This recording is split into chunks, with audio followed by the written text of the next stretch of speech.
kalau untuk pelajar-pelajar UIA mungkin amat rapat Islamization dan juga integration ni dengan konsep yang akan dibentangkan pada hari ini. Dan juga Prof Ibrahim merupakan orang yang sangat interested ataupun orang yang sangat pakar dalam bidang Islamic education dan juga pendidikan bagi penanganan Islam, dan juga telah mendapatkan PhD pada tahun 2004 di Muslim Malaya. Dan juga antara artikel ataupun jurnal-jurnal telah ditulis oleh beliau adalah contohnya Towards a Common Islamic Studies Program in Nusantara, Prospect and Challenges, dan juga Practice and Policies Contributing to Multi-Ethnic Coexisting in Thailand, a Comparative Study of Two Perspectives. Jadi Prof Ibrahim memang sangat dekatlah dengan perkara-perkara berkenaan dengan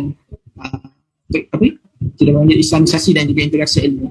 Okey, baiklah, tanpa melengahkan masa, saya menyerahkan majlis kepada Prof Ibrahim untuk membentangkan dan juga mengupas tajuk kita pada pekan ini, insyaAllah.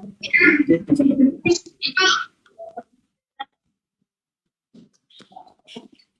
Bismillahirrahmanirrahim. Assalamualaikum warahmatullahi wabarakatuh. Pertama kali saya banyak syukur kepada Allah SWT dan banyak terima kasih kepada penganjur yang sudi bagi peluang kepada saya share ideas berkenaan dengan pendidikan yang berteras Islamisasi dan integrasi. Sebenarnya sebelum daripada kita nak terus kepada tajuk Islamisasi dan integrasi, lebih baik kita mari faham sedikit tentang takrif pendidikan. Kerana kalau kita tak jelas apa dia pendidikan, susah kita nak bicara berkenaan dengan Islamisasi dan integrasi. Apabila kita belajar mengikut ilmu barat, kebanyakan takrif pendidikan diberi sebagai pemindahan ilmu daripada satu generasi kepada generasi yang lain. Satu generasi kepada satu generasi. Ataupun pemindahan kemahiran daripada satu generasi kepada satu generasi. Tetapi dalam konteks Islam, dalam pandangan Islam, pendidikan itu bukan setakat pemindahan ilmu daripada seorang kepada seorang. Tetapi takrif pendidikan merangkumi beberapa istilah. Jadi gabungan istilah-istilah itulah yang bagi takrif kepada pendidikan. Supaya kita jelas, kerana kalau tidak ada gabungan takrif istilah-istilah itu, maka pendidikan tak akan sampai tujuan yang dikehendaki. Apa dia istilah itu? Istilah yang pertama yang kita maklum dan selalu dibicarakan oleh ahli pendidikan, tak kira ahli pendidikan Islam ataupun ahli pendidikan barat, iaitu istilah pertama iaitu ta'lim.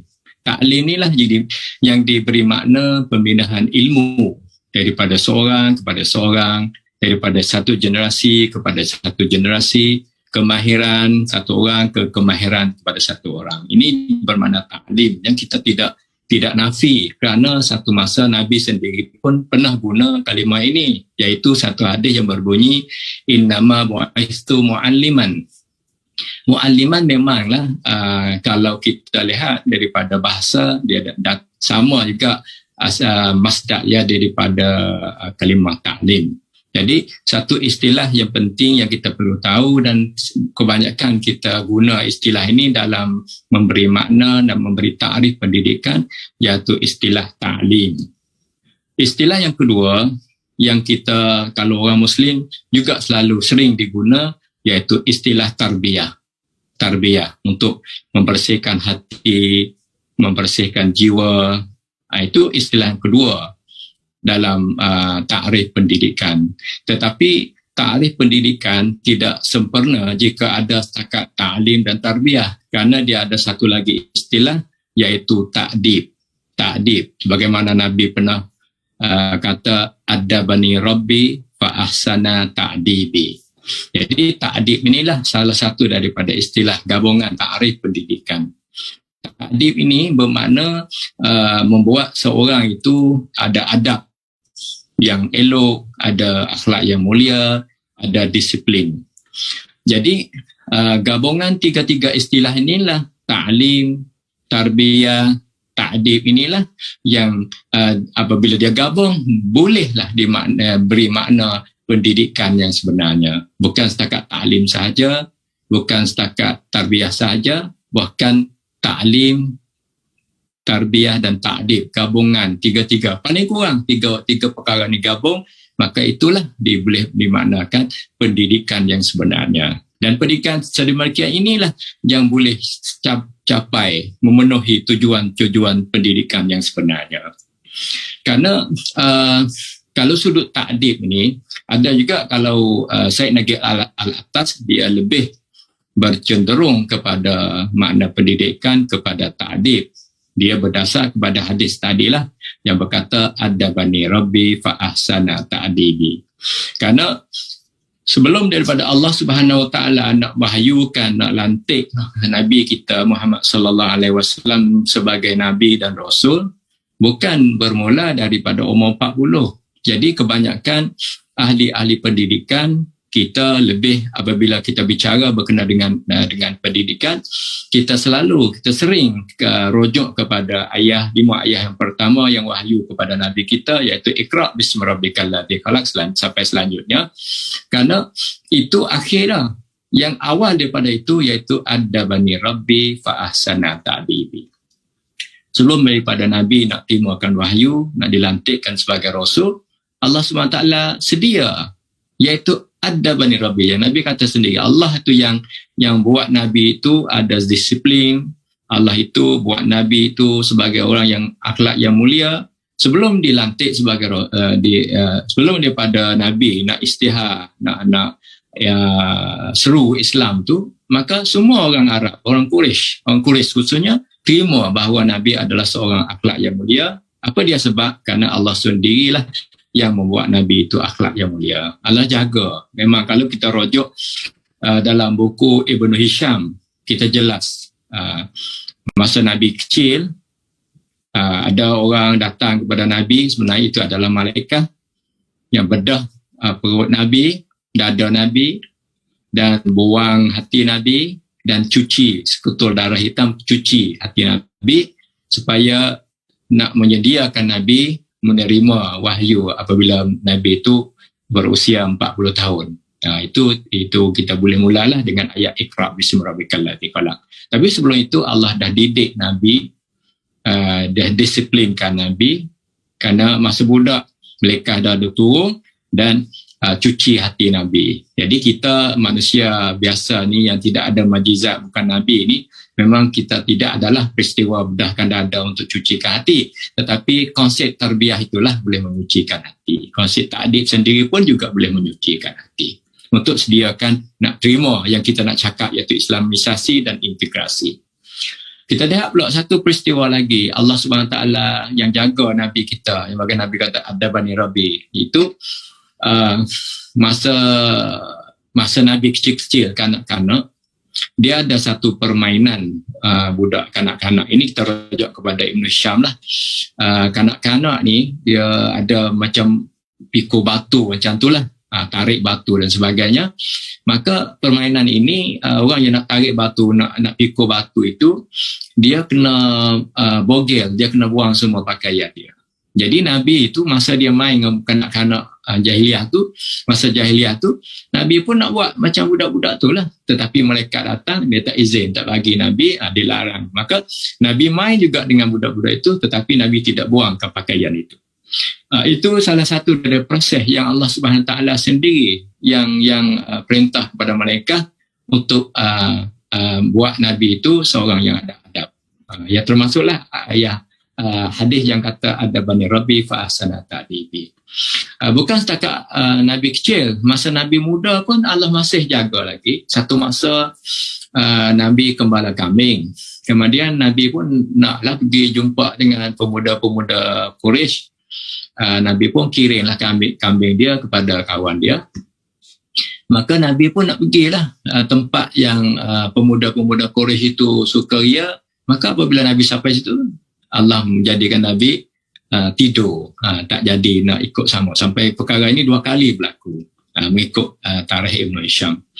Jadi kita sebagai orang Islam ni kena jelas bahawa pendidikan Islam itu bukan makna pindah ilmu sahaja. Bahkan pendidikan itu merangkumi 3 istilah yang paling kurang. Ada yang ahli-ahli pendidikan lain ada tambahan, tak apalah. Yang penting 3 ni, ta'lim, tarbiyah dan ta'dib. Apabila 3 ini gabung sekaligus dalam konteks pendidikan, maka inilah dimakna pendidikan. Pendidikan Islam, pendidikan apa pun, tak apalah. Yang penting 3 istilah ni gabung. Inilah yang kita nak cakap. Pendidikan inilah yang ta'lim, tarbiyah, ta'dib, inilah yang berterasnya Islamisasi dan integrasi. Nanti kita bincang selanjutnya. Setelah kita jelas bahawa apa dia pendidikan, yang takrif yang saya telah bagi, maka kita pergi pula satu poin lagi yang juga sangat penting, iaitu tujuan, ahdaf, iaitu tujuan pendidikan. Apa dia tujuan pendidikan yang sebenarnya? Kalau kita tak jelas, kita nak cakap berkenaan dengan Islamisasi, integrasi ni susah sedikit. Kalau kita bincang berkenaan dengan tujuan pendidikan, ada pakar-pakar pendidikan, setengah dia bagi kepada 3, setengah dia bagi kepada 2. Okeylah, kita cuba bagi kepada 2, iaitu pendidikan Islam ni ataupun pendidikan yang kita nak bicara pada hari ini dia mempunyai 2 tujuan. Satu kita namakan tujuan umum, tujuan general. Yang kedua kita katakan tujuan khusus, specific objective. Jadi semua pendidikan ini dia ada 2 ni lah. Ada 2 tujuan umum, ada tujuan khusus. Tujuan umum kadang-kala dinamakan tujuan samawi, iaitu tujuan daripada langit, iaitu tujuan daripada pencipta. Tujuan khususnya kadang-kala juga dinama duniawi, tetapi lebih kepada tujuan subjek lah, nanti kita bincangkan. Kalau kita kata tujuan umum, iaitu daripada langit, tujuan samawi, tujuan general ini, memang tujuan ini sama dengan tujuan Allah ciptakan manusia. Kalau kita lihat dalam Al-Quran, kita jelas bahawa Allah Subhanahu Wa Taala cerita kepada kita jelas bahawa apa dia tujuan Allah jadikan kita. Apa tujuan Allah ciptakan manusia? Maka Allah cerita dalam Al-Quran. Kalau Allah tak cerita, mungkin kita tak boleh tahu. Ataupun kita just guess saja, tapi kita tak tahu tujuan yang sebenar. Maka Allah SWT jadikan kita, Allah cerita dalam Al-Quran, bagaimana Allah cerita dalam Al-Quran, A'udzubillahi minasyaitanirrajim, Bismillahirrahmanirrahim, wa ma khalaqtul jinna wal ins illa liya'budun. Jadi bermaksud Allah tidak jadikan jin dan manusia illa liya'budun, kecuali supaya mereka itu, iaitu manusia, ibadah kepada Allah. Bermakna tujuan Allah ciptakan manusia untuk jadi abid, jadi hamba kepada Allah, surrender the oneness of God. Jadi kita sujud, tulen kepada Allah SWT, juga menunjuk kepada sifat rububiyah, sifat uluhiyah. Jadi bermakna tujuan umum pendidikan ini iaitu menjadikan manusia sebagai hamba Allah Subhanahu Wa Taala. Dan ada juga yang ayat lain, iaitu Allah Subhanahu Wa Taala jadikan manusia itu sebagai khalifah atas muka bumi ini. Jadi oleh sebab pendidikan bertujuan umum dia, iaitu menjadikan pelajar-pelajar sebagai abid, menjadikan pelajar sebagai khalifah, maka itulah sebab tidak kira subjek manapun, tak kira ilmu manapun, dia pasti capaikan tujuan ini. Katakan dia seorang guru mengajar sains, seorang guru mengajar matematik. Walaupun sains matematik, kalau kita lihat dengan secara tidak dalam sangat, maka tujuan sains, tujuan matematik tidak ada hubungan dengan tujuan samawi, tidak ada hubungan dengan tujuan nak jadi abid. Tetapi pendidikan sendiri tujuan dia umum, pasti ada pada setiap subjek, iaitu menjadikan manusia sebagai hamba Allah.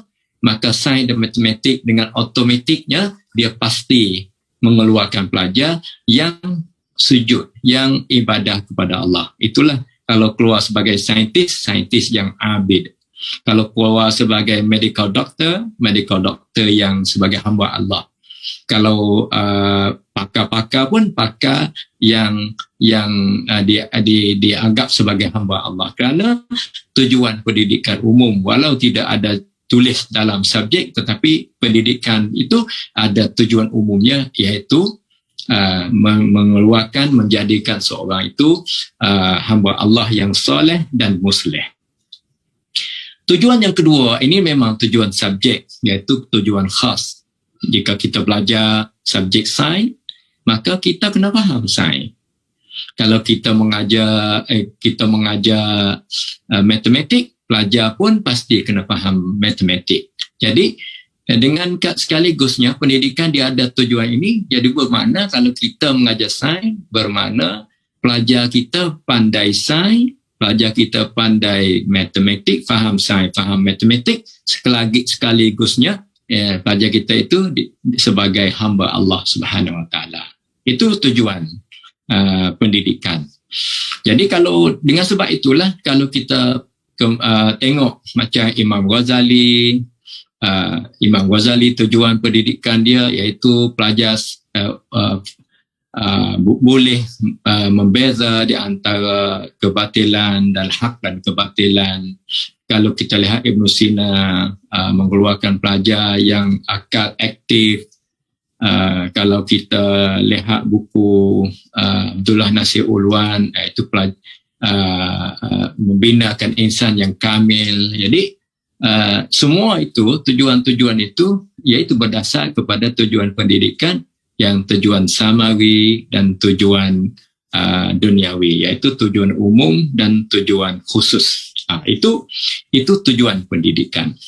Jadi kalau kita lihat daripada ta'arif pendidikan yang gabung 3 istilah dan kita lihat tujuan-tujuan pendidikan, maka kita nampak macam satu gambar pendidikan di mana pendidikan akan pergi. Jadi kita lihat bagaimana pendidikan itu isi terasian yang nak bawa pendidikan kepada tujuan itu yang tidak lain, iaitu medium dia. Medium itu bermakna ilmu lah. Jadi ilmu itu yang kita mengajar macam konten itu akan bawa kepada tujuan. Konten macam mana nak bawa kepada tujuan? Kalau konten itu tidak betul, memang tidak capai tujuan.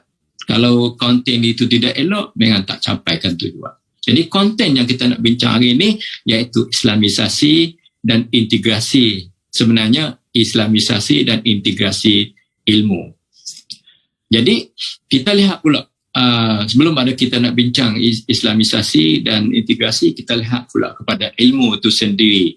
Karena kalau kita lihat tentang ilmu, dia ada beberapa istilah, termasuk istilah ilmu, istilah ma'rifah, istilah syu'ur. Yang ketiga-tiga ini menunjuk kepada makna ilmu lah. Tetapi kalau kita lihat dengan mendalami, maka 3 istilah ni memang ada perbezaan. Ma'rifah tidak boleh guna dengan ilmu Allah, kerana ma'rifah ni ilmu yang datang daripada eksperimen dan sebagainya. Tetapi ilmu Allah kita boleh guna ilmu saja.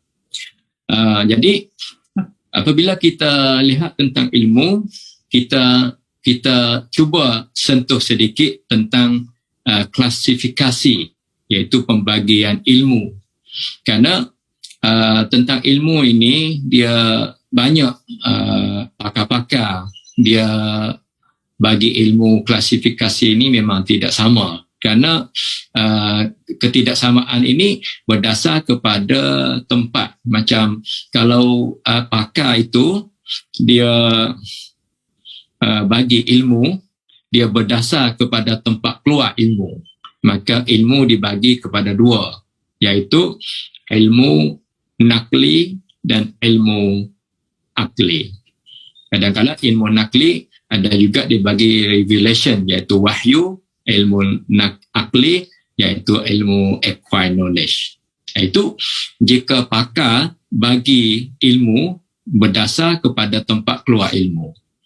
Itu termasuk juga Ibn Khaldun yang membagi ilmu kepada dua, iaitu nakli dan akli.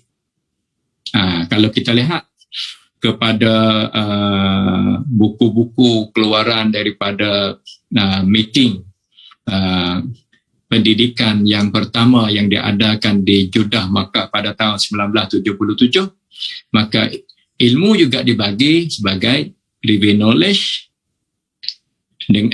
knowledge dengan acquire, iaitu nakli dan akli.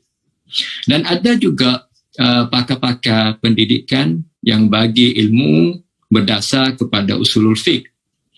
Jika kita bagi ilmu berdasar kepada usulul fiqh, maka ilmu boleh dibagi sebagai fardu ain, fardu kifayah. Sebagaimana Al-Ghazali membagikan ilmu kepada ilmu fardu ain dan fardu kifayah. Dan ada juga pakar-pakar yang bagi ilmu berdasar kepada hubungan ilmu itu dengan apa, maka dia bagikan ilmu berdasar kepada hubungan. Maka ilmu dibagi kepada tiga. Satu, al-ilmu billah, iaitu ilmu berkenaan dengan Allah, dengan tauhid. Al-ilmu bidinillah, ilmu yang berkenaan dengan agama Allah. Dan akhirnya ilmu bi khalqillah. Maka ilmu dibagi kepada tiga, iaitu satu, ilmu billah, al-ilmu bidinillah, dan ilmu bi khalqillah. Itu istilah ilmu lah. Jadi apa dia hubungan ini dengan tajuk Islamisasi dan integrasi? Sebelum daripada kita nak terus kepada Islamisasi, maka saya jelas sikit bahawa konsep Islamisasi itu adalah sunnah yang sebenarnya. Jadi oleh kerana Islamisasi istilah yang diambil daripada Islamization, maka banyak di kalangan pakar-pakar itu ragu-ragu dan kurang jelas tentang Islamisasi. Kerana Islamisasi bagi saya itu adalah satu istilah. Sebenarnya Islamisasi ini adalah sunnah, kerana Allah Subhanahu Wa Taala lantikkan Nabi Muhammad sallallahu alaihi wasallam sebagai nabi dan rasul. Apa kerja nabi dan rasul? Kerja nabi dan rasul iaitu kerja dia dakwah. Seru kepada orang musyrik yang bukan Islam masuk Islam. Jadikan orang bukan Islam orang Muslim. Jadi menjadikan orang Islam bukan Islam kepada Islam, itulah Islamization. Tetapi Islamization itu dijadi dengan atas orang.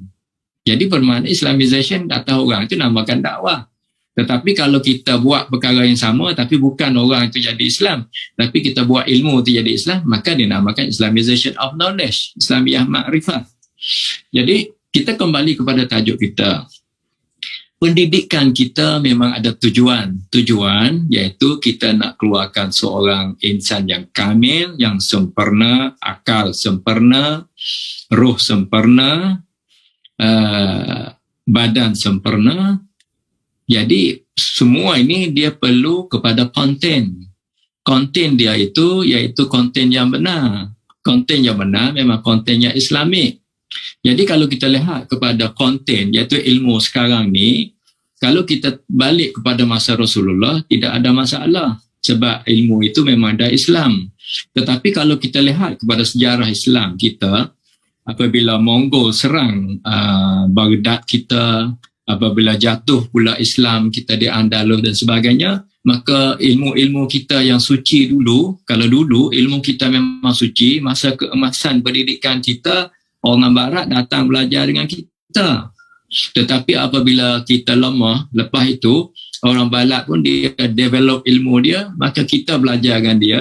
Tapi oleh kerana mereka itu tidak ada tauhid, maka ilmu mereka itu adalah sikit campuran dengan perkara yang tidak tauhid.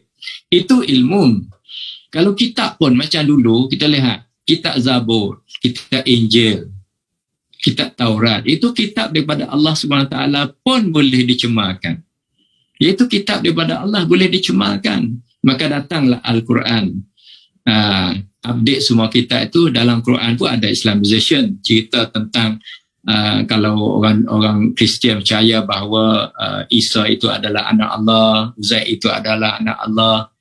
Kalau orang jahiliah, orang Quraisy jahiliah itu dia percaya bahawa malaikat itu anak perempuan Allah SWT, maka datang Al-Quran Islamization semua, nafi semua itu. Jadi yang saya fokusnya, kalau Taurat, Zabur, Injil, kitab daripada Allah boleh dicemarkan, apatah lagi kalau ilmu-ilmu yang mereka itu mari datang belajar dengan kita balik, boleh lagi dicemarkan.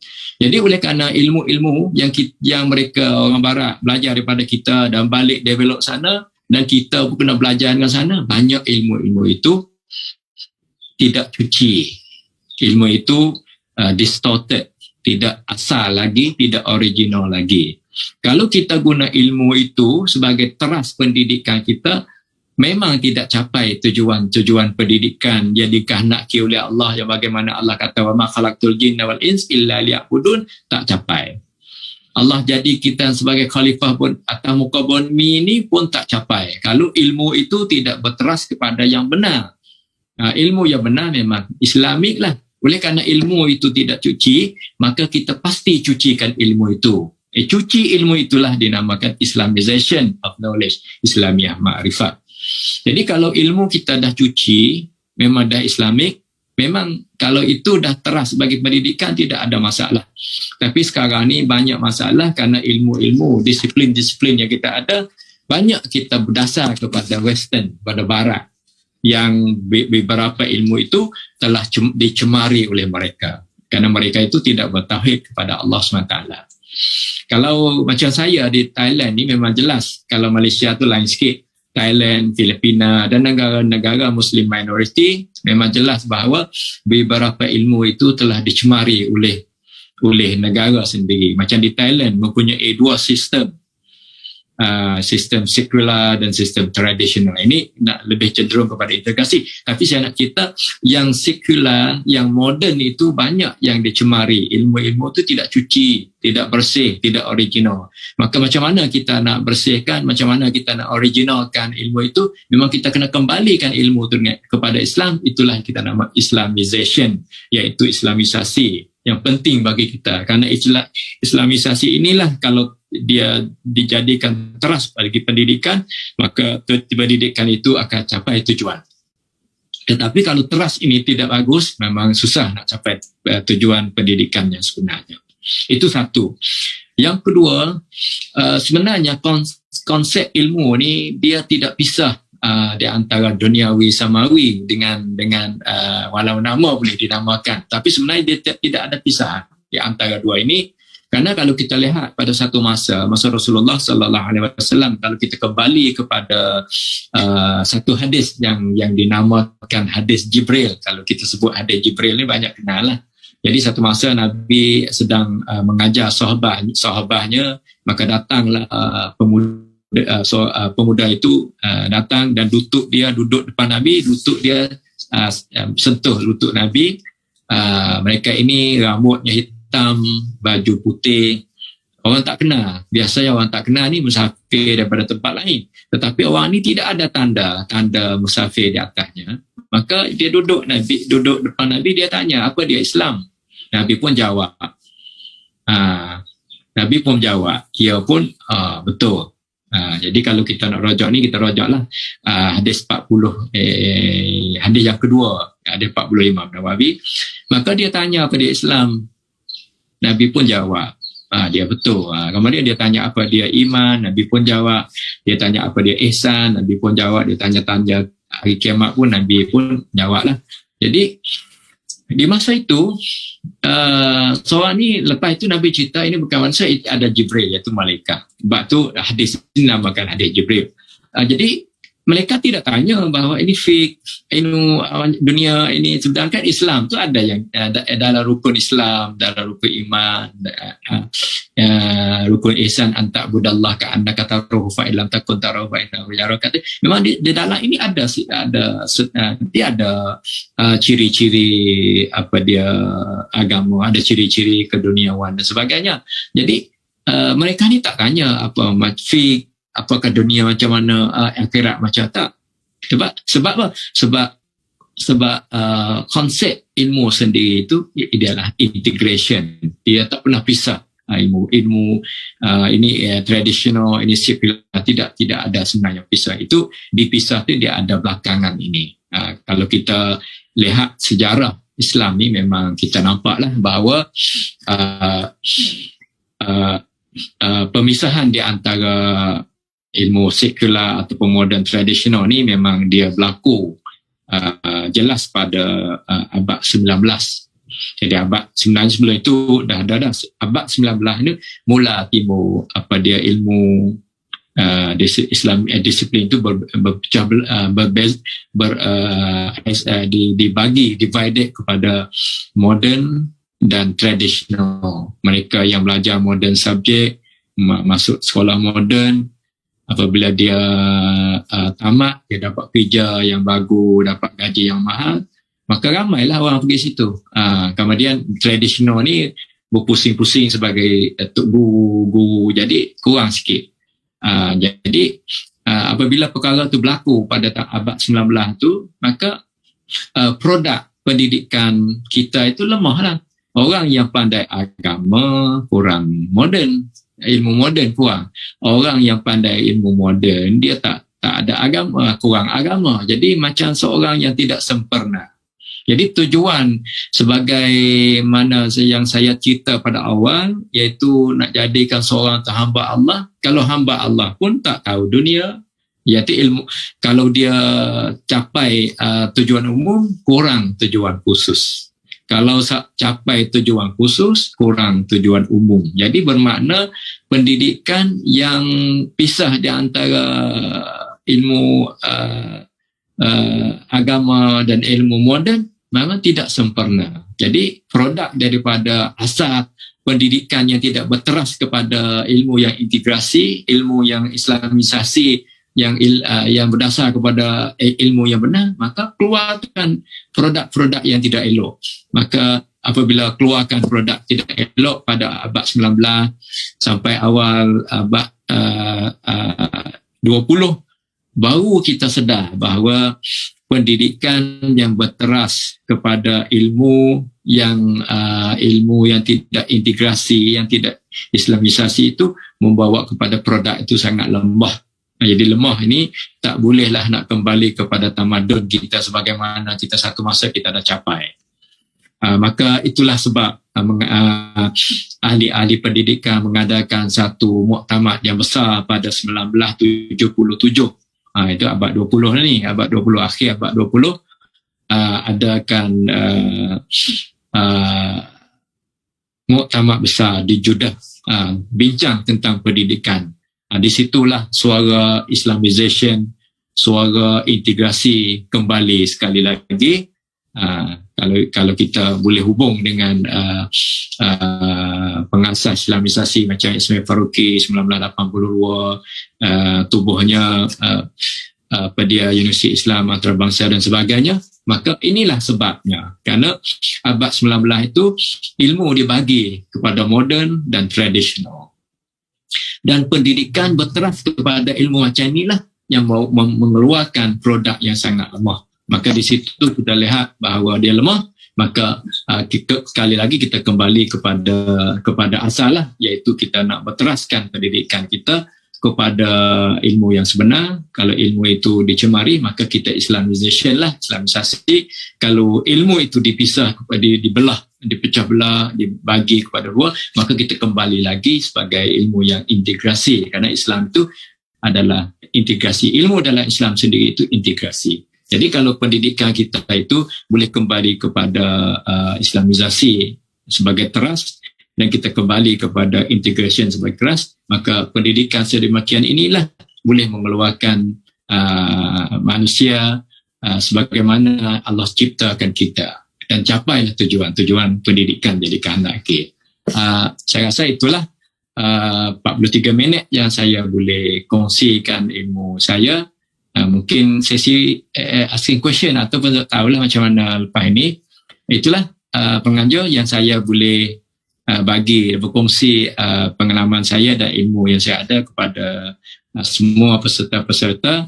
Dan kalau ada silap salah tu maaf, ampunlah, sebab mungkin bahasa saya ni kalau dibagi ucapan dengan bahasa Kelantan ni memang saya boleh lah, tapi kalau bahasa Malaysia ni setakat ni yang boleh usaha, insya-Allah. Wabillahi taufik wal hidayah. Wassalamualaikum warahmatullahi wabarakatuh.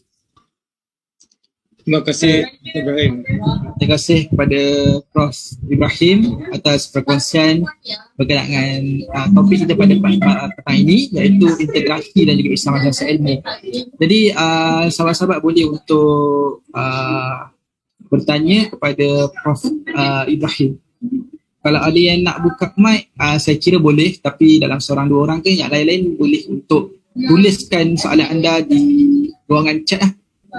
Jadi saya persilakan Hasan Saleh untuk bertanya secara langsung kepada Prof. Ibrahim. Baik.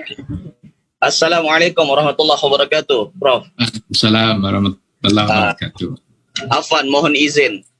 Ini sambil dalam perjalanan ini. Alhamdulillah, saya Ahmad Hasan Saleh dari Indonesia, dari IAIN Kediri. Saya sangat tertarik dengan apa yang disampaikan oleh Prof, yaitu tentang bahwa sesungguhnya pendidikan itu berdasar kepada adab. Namun dalam sebuah permasalahan di dunia yang penuh dengan sekularisme ini, banyak tujuan-tujuan atau visi daripada lembaga pendidikan itu sendiri jauh daripada tujuan sebagaimana yang disampaikan Prof, yaitu wa ma khalaqtul jinna wal insa illa liya'budun. Nah, bagaimana menghadapi lembaga-lembaga yang dimana kita ada di dalamnya, kemudian tujuan daripada lembaga tidak lagi kepada adab sebagai tujuan utama, gitu. Sedangkan Prof mengatakan bahwa sesungguhnya pendidikan itu adalah adab yang dijunjung tinggi. Nah, sedangkan kita selalu berfokus kepada tujuan khusus. Misalkan saya di tasawuf dan psikoterapi, tujuannya adalah bagaimana menjadi psikoterapis, bagaimana menjadi peneliti, bahkan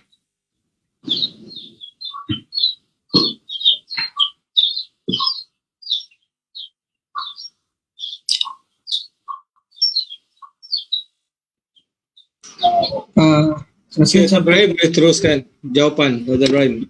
Yalah, kalau kita bagi tujuan pendidikan kepada tujuan khusus sahaja, memang macam itulah yang akan berlaku. Tetapi tujuan pendidikan merangkumi dua tujuan, iaitu tujuan umum dan tujuan khusus. Tujuan umum, tujuan samawi, iaitu menjadikan seorang itu abid.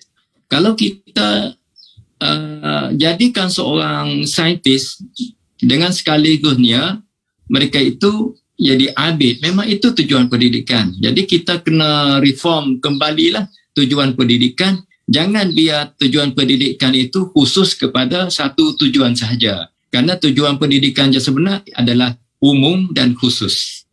Kalau Indonesia memang jelas, kalau kita baca buku Prof. Hassan Langgolo, memang dia jelas tentang tujuan umum.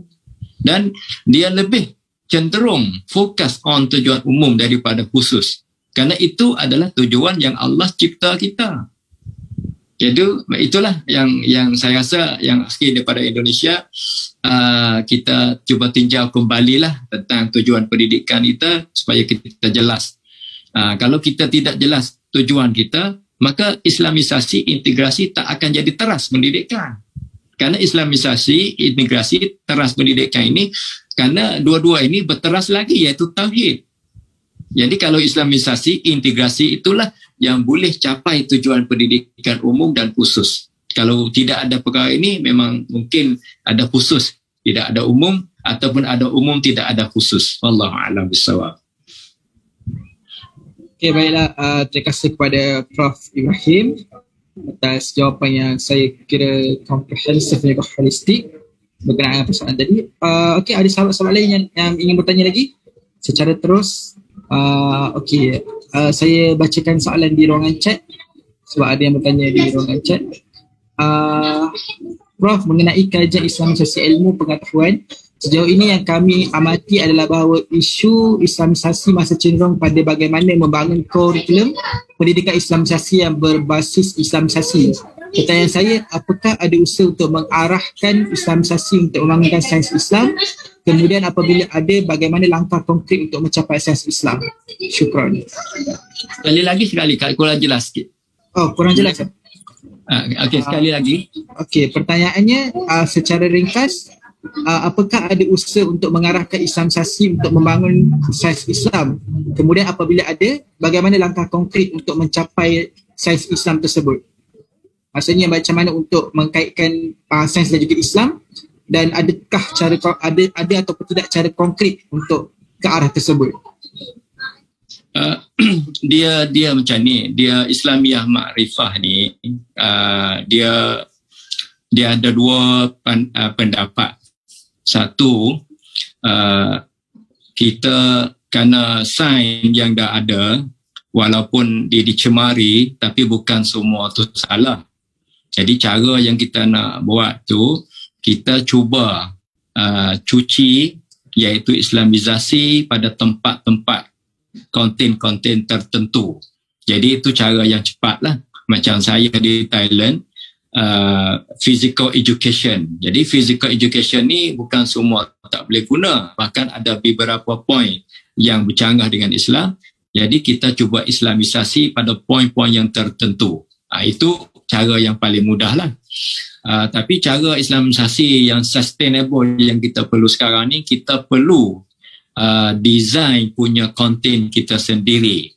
Jadi kalau kita katakan kita nak adakan sains yang berteras kepada Islamisasi ilmu, maka kita mungkin gabung di antara pakar-pakar sains dan pakar-pakar agama. Kita duduk sekali, maka di situ kita design dan kita mula daripada first satu persatu sehingga akhirnya maka keluarlah satu buku teks, katakan yang teks berdasar kepada Islamization. Itu kalau kita fokus kepada subjek lah. Jadi saya rasa setakat pertama ni kita bolehlah Islamisasi pada poin-poin yang tertentu, noktah yang tertentu, maka kita bersih. Itu sebagai sementara. Tapi long run tu memang kita kena gabung kerana kita sekarang ni produk yang sekarang ada ni, kita produk daripada bukan integrasi. Pandai sains tak pandai Islam tak pandai sains. Tapi kalau kita gabung pakar-pakar dalam dua bidang ni sekaligus, kita jalankan projek kita step by step, mungkin satu masa kita boleh keluarkan konten yang berdasar kepada integrasi dan Islamisasi yang sempurna. Jadi itulah, kita lihatlah setakat mana yang tahap mana yang kita boleh jalankan. Kalau kita kita kurang macam kapasiti kita tak sampai untuk tahap yang kedua, kita jalanlah dulu, kita Islamisasi certain point sahaja, bahkan tak susah macam tu. Jadi yang nak betul-betul ada itu memang kita kena guna masa. Tapi saya rasa perkara ni International Islamic University dah jalan lama, jadi banyaklah hasil-hasil integrasi dan Islamisasi yang dah ada. USIM pun ada, jadi mungkin dah ada, insyaAllah. Allah alam. Okey, baiklah. Terima kasih Prof atas menjawab persoalan tersebut. Jadi saya kira benda yang boleh untuk dirumuskan adalah kita kena ada usaha ke arah tersebut.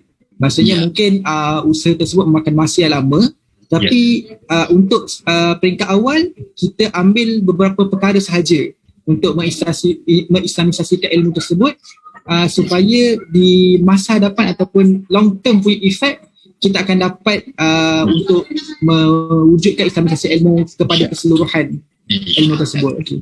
Saya rasa soalan daripada Unida Gontor Amir ni pun sama juga dengan soalan tadi. berkenaan bagaimana cara mempercepatkan proses Islamisasi integrasi ilmu. Rasanya Prof Ibrahim pun dah menjawab tadi bagaimana untuk kita melakukan proses Islamisasi ilmu ni untuk masa sekarang. Kita pilih certain point, tapi long term punya effect kita insyaAllah kita akan mengislamisasikan keseluruhan ilmu yang ada insyaAllah. Okey, ada lagi sahabat-sahabat lain yang ingin bertanya sama ada secara langsung ataupun di ruangan chat kepada Prof Ibrahim. Boleh saja bertanya secara langsung pada Prof untuk sesi petang ini. Ada ke?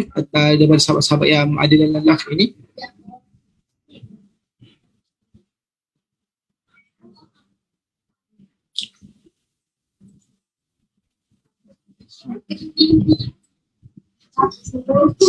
Okay, ataupun masih ada lagi sahabat-sahabat yang masih sedang menulis di ruangan chat untuk soalan kepada Prof Ibrahim. Tapi apa yang saya tertarik berkenaan dengan perkongsian petang ini, bagaimana integrasi dan Islamisasi ilmu itu satu perkara yang perlu dilakukan lah. Tapi Prof, saya ingin bertanya, kan ada sesetengah orang yang kata tidak semua ilmu yang kita boleh Islamisasikan sebab takut akan ada kesan-kesan buruk kepada agama Islam itu sendiri. Contohnya sekiranya satu hari nanti sains berjaya membuktikan ada perkara yang berbeza dengan Al-Quran, so takut umat Islam ni akan lari daripada Al-Quran dan sebagainya. Jadi apa respon Prof terhadap isu tersebut? Sains dengan Islam dia macam ni. Kalau macam Islam tu sendiri, kita kena jelaskan akidah kita dulu. Islam itu saya setuju dengan Syed Nagib Al-Aktas. Dia lebih cenderung Islam itu bukan agama, tapi Islam itu adalah din. Din itu cara hidup. Din itu tinggi daripada agama. Apa dia berpendapat macam ini supaya kita tak keliru dengan agama-agama lain, sebab kita bukan agama. Agama lain tidak boleh nak standing dengan kita sebab kita ad-din, bukan agama. Jadi kita kena faham bahawa itulah saya kata ilmu ma'rifah syu'ur, dia istilah lain-lain. Ilmu itu Allah tidak boleh guna ma'rifah. Ilmu Allah memang ilmu, tapi makrifah boleh guna, eksperimen guna, itu boleh. Jadi ilmu ni dia kewajipan kita, satu kita menuntut ilmu, yang kedua kita amal mengikut ilmu, yang ketiga kita kena jaga ilmu, yang keempat kita nak dakwah capaikan ilmu. Jadi jaga ilmu ini salah satu kewajipan yang kita perlu adakan. Jadi tidak boleh ilmu itu dicemari. Kalau cuma kita kena suci. Kita menyucikan ilmu dinamakan Islamization. Yang itu yang saya sentuh, bukan setakat kadang-kadang mereka kata ilmu agama, ilmu Allah tidak boleh diislamisasi. Sebenarnya boleh. Sebab bagi pendapat saya lah. Sebab Zabur itu, Injil itu, Taurat itu memang ilmu agama. Tapi apabila dicemari oleh Kristian, dicemari oleh Yahudi, maka kita pasti kena Islamisasinya. Maka apabila dalam kitab itu dia kata bahawa Isa adalah anak Allah, maka wajib kita kena jelas bahawa Isa bukan anak Allah, bahawa Isa itu adalah Nabi, Rasul. Itu dinamakan Islamization juga. Tapi oleh kerana masalah sekarang ni, ilmu agama kita tidak lagi dicemari kerana kita ada tokoh-tokoh ulama, pakar-pakar ulama yang mereka ini tidak boleh cemar. Macam Al-Quran, tidak ada seorang pun nak hancur Quran. Sebab kita ada. Jadi ilmu Al-Quran belum lagi dicemari, maka tak perlulah kita nak Islamisasi. Tetapi kalau kita pergi satu tempat, negeri China, negeri Thailand, Al-Quran dicemari, dia pusing-pusing Quran, maka wajib kita Islamisasi, iaitu kembali kepada Al-Quran yang asal. Itu yang kedua. Yang ketiga, ilmu ni yang sebenar daripada Allah, kita kena jelas. Kita tak boleh tanding. Kadang-kadang kita suka, sains ni sama dengan Al-Quran. Kita nak tunjuk sebenarnya bahawa Al-Quran, tetapi sebenarnya sains, matematik, semua ilmu yang ada di dunia ini tidak boleh disamai dengan Al-Quran. Macam agama tak boleh samai dengan din. Jadi tak kira lah kalau jumpa teori baru betul atau tak betul, kita tidak boleh guna kerana al-ilmu wahyu ni memang al-haq. Betul al-haq. Kalau katakan sains itu berbeza dengan Al-Quran pun, kita kena tinggal sains. Sebab yang sebenar al-haq mungkin kita tak capai. Bukan semua ilmu kita boleh faham. Sains ini dia berdasar kepada hipotesis. Itu konsep dia as Western discipline. Satu hipotesis, apabila dia test benar maka diterima. Mungkin sains masa itu mungkin orang terima, tapi satu masa mungkin dia salah. Sebab sains itu bukan al-haq. Tapi Al-Quran, ilmu wahyu itu adalah al-haq. Dan al-haq ilmu wahyu itu bukan sahaja berkenaan dengan agama, bahkan fardu kifayah pun banyak cerita dalam Al-Quran. Kalau apa yang cerita dalam Al-Quran itu dinamakan al-haq. Sebab tu saya tak suka sangat ilmu sains, ilmu agama. Bolehlah, tapi bagi saya ini al-haq, ini al-haq, ini sains. Ini ad-din, ini agama. You jangan tanding dengan saya sebab you bukan din, you adalah agama. You sains tapi you bukan al-haq, you tak boleh tanding. Kalau kita boleh teraskan pendidikan, tanam perasakan ini kepada orang kita bahawa al-haq, revelation, wahyu itu adalah hak, sains adalah sains. Jadi sains boleh betul, boleh salah, al-haq tidak boleh salah. Wallahu a'lam.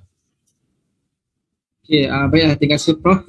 Saya rasa itu jawapan yang sangat konkret untuk kita menjawab kepada persoalan orang-orang awam di luar sana. Mungkin soalan terakhir untuk sesi pada hari ini ada daripada Novita Unida, berkata bagaimana pengaruh konsep adab terhadap ilmu pengetahuan, apakah sesungguhnya basis pendidikan dalam Islam itu, Prof? Itu persoalannya. Pengaruh konsep adab terhadap ilmu pengetahuan. Iaitu adab yang hadis yang saya baca, adabani Rabbi itu tadi kan. Saya kurang faham sikit soalan. Macam adab tu sebagai teras. Macam tu lah. Dia sebenarnya kalau mereka yang bagi takrif pendidikan yang bercenderung kepada adab, iaitu saya nak al atas. Yang berdasar kepada hadis tu lah. Adabani Rabbi fa'ahsana ta'dibi. Jadi Allah menjadikan Nabi kita sebagai orang yang adab tinggi, akhlak yang mulia. Oleh kerana itu tarbiyah Nabi pun ada tarbiyah yang elok kerana Allah sendiri ajar Nabi. Jadi saya rasa kalau kita berteras kepada adab pun tidak salah. Tetapi kita kena ingatlah pendidikan itu dia ada dua tujuan. Satu umum. Kalau kita berteras kepada adab berdasar kepada tujuan pendidikan umum, memang betul, saya pun setuju. Tetapi pendidikan dia mempunyai tujuan khusus. Jadi kalau kita semua akhlak elok tapi tak boleh buat apa-apa, jadi saya tak setuju sangatlah. Kerana kita perlu kepada orang yang adab mulia, akhlak yang mulia, tapi kita kena mempunyai intelijen, kita cerdik juga. Jadi bermakna berteras kepada, kita kena dua. Satu, kita kena ada orang sebagai seorang yang adab, dan kita kena ada ilmu yang kita punyai. Jadi kita kena baik dan cerdik lah sekaligus. Bukan baik tapi tak cerdik, bukan cerdik tapi tak baik. Kedua-dua tu kena gabung sekali. Wallahualam. Okay, baiklah. Terima kasih Prof kerana menjawab persoalan tersebut. Sebagai penutup untuk sesi pada petang ini, boleh tak Prof berikan rumusan kepada topik kita pada hari ini? Rumusan secara ringkas untuk topik kita pada hari ini. Yalah, saya rasa macam inilah. Pendidikan ini memang perkara yang penting kerana 5 ayat yang pertama yang Allah turun kepada Nabi kita, iaitu ayat berkenaan dengan pendidikan, iaitu Iqra' bismi rabbikal ladzi khalaq. Jadi ada ratusan jurusan bidang, tetapi Allah pilih pendidikan sebagai ayat pertama datang kepada kita. Bermakna pendidikan itu sangat penting kerana melalui pendidikan inilah kita capai tujuan-tujuan tamadun kita. Melalui pendidikan inilah kita boleh bangun negara kita. Melalui pendidikan inilah membawa kepada kita kembali kepada tempat yang kita datang, iaitu syurga. Tetapi pendidikan ni memang kena ada inti dia. Inti dia memanglah ilmu.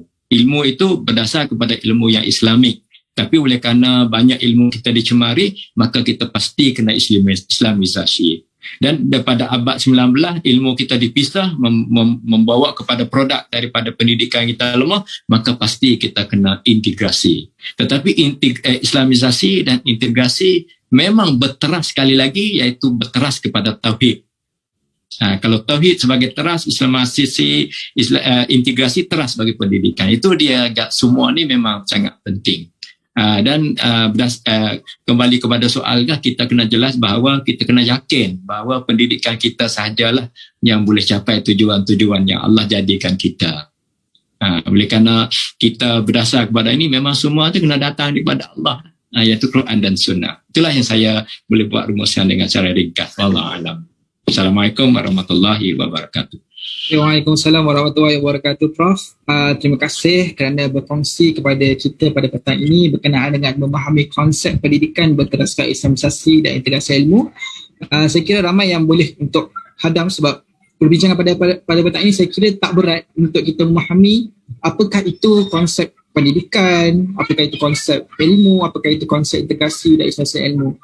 Jadi insyaAllah terima kasih Prof atas perkongsian tadi. Dan juga terima kasih kepada sahabat-sahabat semua yang terus fokus dan setia bersama kami